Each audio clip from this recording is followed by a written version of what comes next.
या सप्ताहातल्या 32व्या वर्षातल्या काल्याच्या कीर्तनासाठी आपण उपस्थित आहोत. या सप्ताहाचं एक वैशिष्ट्य असं, गेल्या 32 वर्षात जे घडलं नाही ते घडलंय. इथं 32 वर्षात एवढी मंडळी कधीच आली. प्रत्येक घरातला एकूण एक माणूस इथं उपस्थित आहे. या 32 वर्षामध्ये कधीच कथा इथं झाली नाही.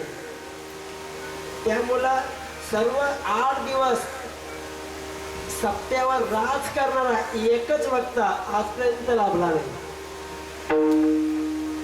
तिसरी गोष्ट अशी, 32 वर्षात अशी घटनाच घडली नसेल की 9 चान्स भेटले असतील तुम्हाला. शनिवारी सप्ताह चालू हो तर शनिवारी संपायला पाहिजे, पण तो रविवारपर्यंत चाललाय. एक दिवस एक्स्ट्रा यंदा प्राप्त झाले आणि एक नवीन योग आपल्या जीवनाला आजच्या दिवशी आलाय. भगवान परमात्म्याचं चिंतन करताना जगद्गुरु तुकोबाराय या अभंगाच्या माध्यमातून काला कोणाला प्राप्त होते याचं वर्णन करत असताना म्हणतात, भाविक लोकांना काला प्राप्त होतो आणि काला ज्याला प्राप्त होतो त्यालाच भाविक म्हणा. त्या व्यतिरिक्त कोणी असला तरी त्याला आम्ही भाविक म्हणायला तयार नाही. अशा प्रकारची भूमिका जगद्गुरु तुकोबाराय या अभंगाच्या माध्यमातून करतात. पण हे तुकोबाराय आम्हाला सांगा, काही भाविक जो असेल त्याला जर काला मिळत असेल तर तो भाविक असतो कसा? अभंगाच्या दुसऱ्या चरणातून तुकोबाराय म्हणतात, ते चिंतन करतात तेव्हा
Baba